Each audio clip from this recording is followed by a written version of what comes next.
Já, a gente vai falar mais de Flamengo aqui, mas eu vou liberar os meninos. E aí eu quero saber o seguinte, essa questão do Everton lembra a gente da quantidade de desfalques, né? Tinha o BH voltando, o Rodrigo Caio voltou no jogo anterior, tem ainda o Arrascaeta fora, o Diego fora. Como é que tá aí o Pedros, né? Vocês estão perto do Flamengo para a volta, para a expectativa de quarta-feira, e aí já deixo um beijo aqui para vocês.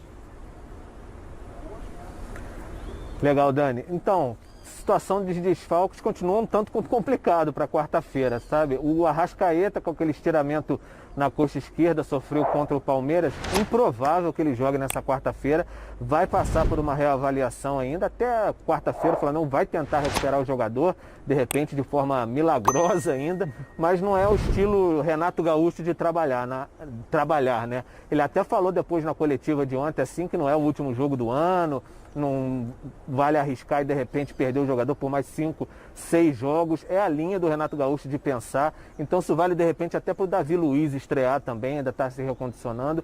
Renato Gaúcho gosta de ir com calma. Então improvável a participação do Arrascaeta. O Felipe Luiz também se recupera, a reta final ali da panturrilha esquerda ainda é dúvida para essa partida também. O Diego a mesma coisa, recuperação da panturrilha direita, se eu não me engano, a panturrilha do Diego, e aí a gente fica nessa expectativa se o Flamengo vai ter esses jogadores e como é que o Renato vai montar, e ainda depende dessa avaliação. Ele falou que o Everton Ribeiro teve um problema na perna, saiu de campo, vamos ver como é que o Flamengo pelo menos não comunicou oficialmente que o Everton Ribeiro teve algum tipo de problema. Exato. Então a gente vai ficar observando o que vai acontecer, mas de qualquer maneira, Pedro Ivo, vai ter uma atmosfera diferente aqui no Maracanã, porque ontem foi sem torcida. Quarta-feira vai ter bastante gente aqui, não é isso? 18 mil ingressos já vendidos, né, Pedro? A confirmação do Flamengo, pelo menos 18 mil torcedores, claro, cumprindo todo o protocolo, apresentando o PCR negativado, tudo certinho.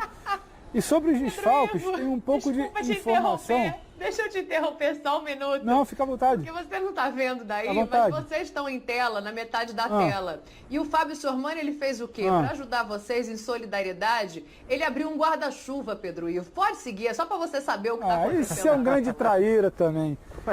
Mas pelo menos eu estou tranquilo que o Sormani então está nos protegendo em tese.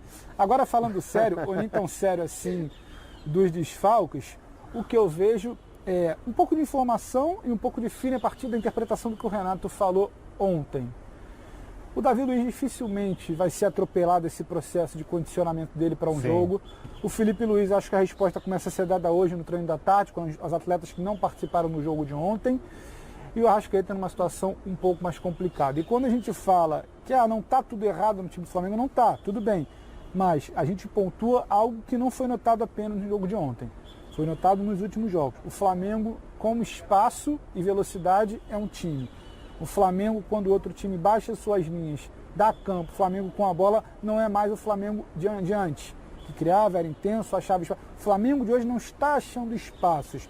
E acho que é muito mais por isso. E como disse o Sormani lá no início do programa, a sensação de que o pé não está pisando tão fundo no brasileiro, não depender mais de si, a distância aumentando, enquanto um concorrente direto como o Atlético está pisando fundo sim, fazendo seus resultados, acho que é isso que liga o alerta. Não é simplesmente o caos por conta do resultado. Foram os sinais dados e a preocupação com uma competição que poderia ser uma frente importante do Flamengo. Dani, um beijo para você, um beijo também para o Zé Elias, que está muito preocupado com o nosso horário.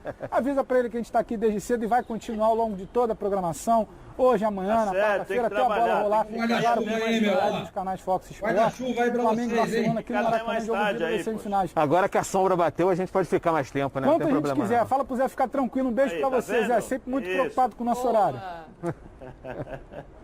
Boa, meus amores, beijo pra vocês, boa sequência de trabalho, vão trabalhar muito hoje, amanhã, quarta-feira, jogo na tela do Fox Sports para Flamengo e Barcelona de Guayaquil. Agora, olha, a gente vai seguir daqui e tem mais uma coisa pra gente tratar. O Zé citou isso aqui lá atrás e a gente vai colocar agora um trechinho da entrevista do Renato, que ele fala, todo mundo tá vindo aqui para jogar a Copa do Mundo, como é que é isso? Eu já falei, inclusive, isso pro meu grupo desde o primeiro dia que eu cheguei aqui, que todo adversário vai jogar uma Copa do Mundo contra o Flamengo. E hoje deu para ver isso. Não é porque é o Grêmio. Todo adversário quer tirar pontos do Flamengo. E o Flamengo, a cada 3 dias, tem uma decisão. É o segundo jogo, sob o meu comando, que a gente não faz gol. Uma foi contra o Internacional, hoje contra o Grêmio. Então, nessa pegada forte e sempre com uma equipe diferente, não é nada fácil. Pô, tá aí o Renato que já teve do outro lado também, né, Zé? E fazia exatamente isso. Fala, Sormani, o Zé vai depois, pode ir. Não, é aquela questão, né, vamos fazer aí uma analogia com o tênis, né? O sujeito está brigando, o moço ou a moça, né, o menino ou a menina, o homem ou a mulher, para chegar lá no topo do ranking. Depois você tem que se manter. Sim. E todo mundo, quando ganha de você, soma pontos maiores do que quando ele ganha, por exemplo, de uma pessoa, de um adversário que está abaixo dos 10, do top 10.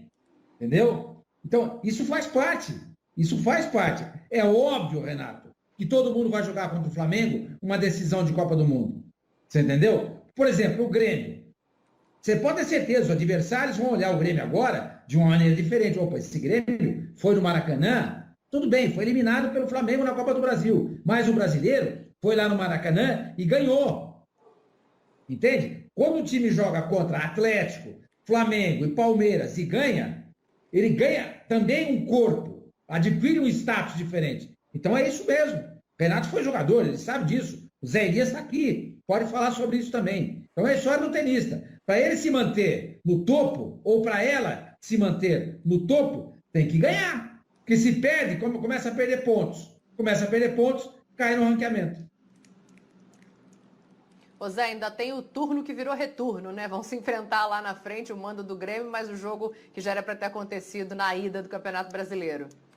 Não, mas é natural, né?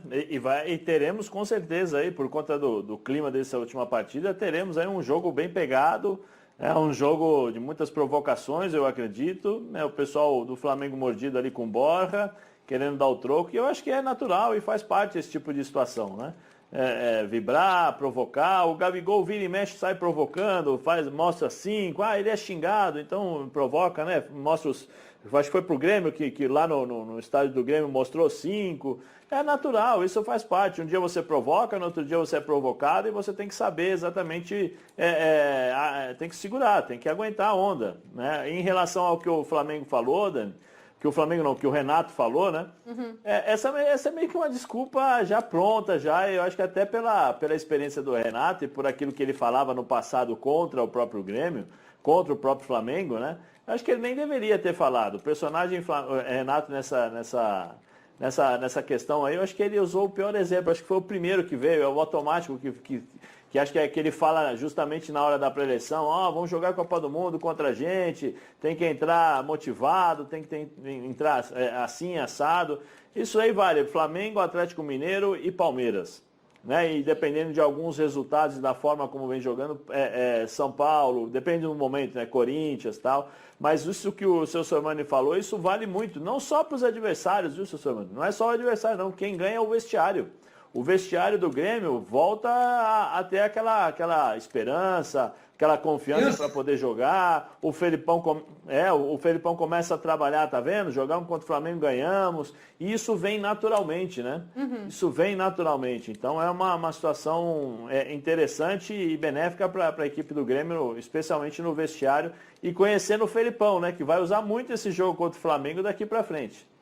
A gente vai falar do Borja ainda, do tanto que ele se destacou e do tanto que parece que vibra ali, né, com a camisa do Grêmio, uma coisa que no Palmeiras era muito criticado, a gente vai chegar nesse assunto, mas antes deixa eu ouvir a voz da razão aqui desse programa, Oswaldo Pascoal, porque o negócio é o seguinte, Pascoal, perdeu do Internacional, foi lá, ganhou do Olímpia na sequência de 4-1, né, se eu não me engano, minha memória é horrível. E aí agora perde do Grêmio, vai jogar com o Barcelona. Qual deve ser o tamanho da preocupação diante não só do resultado contra o Grêmio, mas também dessa situação de muitos desfalques, né? Porque não vai ser aquele Flamengo que a gente acostumou a ver em campo. O Renato vai ter que botar um pouquinho mais o dedo dele ali para falar, vamos fazer dessa maneira aqui diante das faltas que a gente tem.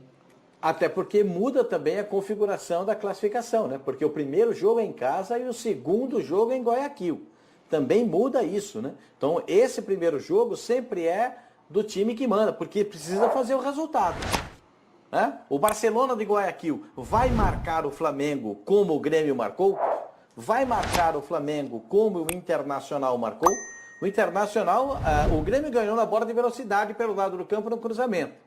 O time do Internacional ganhou o jogo no posicionamento do Tyson entre os dois volantes, nas costas dos dois volantes do time do Flamengo. A vitória do Internacional pelo Campeonato Brasileiro. Então, se essa referência for tomada, o Flamengo precisa modificar o seu posicionamento. Precisa criar uma novidade. Será que o Bruno Henrique vai estar 100% para começar o jogo? Será que o Gabigol vai estar legal para jogar a partida depois desse aspecto emocional? Ele deu uma furada de direita. Vocês viram o lance dele? Não tem direita, né? Jogo? De furada de direita. Não é normal o Gabriel dar uma furada daquela. É que a bola veio no pé direito e ele acabou dando uma furada. Não é normal. Pascoal, direitinho, eu sei o que é isso, Pascoal. Direitinho é só para subir no ônibus, Pascoal. Aí veio na direitinha, deu aquela furada, deu só uma raspada na bola. Agora, isso muda também em termos de planificação do trabalho do treinador. Porque ele está mirando, pelo que a gente está vendo, pelas informações dos Pedros lá no Rio de Janeiro, que ele está mirando a Arrascaeta para o jogo de volta, Diego para o jogo de volta, Felipe Luiz para o jogo de volta, né? Então, de repente, isso tudo fica para o jogo de volta, para o jogo da próxima semana. Mas o Flamengo precisa construir o placar nesta semana, no jogo de quarta-feira. E aí é que está a situação. Agora, o Flamengo não gosta de time que faz essa marcação compacta no meio campo e tem um time bem compactado atrás. Não gosta. E não gosta também de time que marca individualmente, de time que tem pegada, chegada. O Thiago Santos deu cada levantada. O Atlético gosta disso, hein, Pascoal? Santos, Pascoal? Sim. O Cuca adora individualizar a marcação em alguns jogadores. Você pode ter certeza. Quando eles forem se enfrentar, o Arrascaeta não vai dar nenhum passo no campo sem o olhar de algum jogador do Atlético Mineiro. Sem que o Jair esteja por perto, né? Sem que o Jair esteja por perto, né? Ou sem que o Alan esteja por perto de um outro jogador da armação, né? Como o Everton Ribeiro, por exemplo, que são características desses jogadores. Eles sabem jogar, mas também sabem marcar. Essa é a diferença do Atlético Mineiro. Então eu acho que o Flamengo tem que dar essas respostas na próxima partida. Porque esse jogo contra o Grêmio, isso aí já passou. Serve como referência para o adversário e serve como referência para o Renato. Ele precisa criar fatos novos com os jogadores que tem. Ele tem cada jogador que pode criar fato novo. Isso a gente tem que admitir. Então ele precisa dar essa satisfação, esse passo adiante com a torcida. É que o Flamengo não foi o malvadão, e quando não é o malvadão... A torcida fica encasquetada, mas eu acho que a torcida do Flamengo ainda está confiante, pelo menos para Libertadores, né? Porque foi um jogo, um resultado adverso, apesar dos desfalques. A ver. Agora,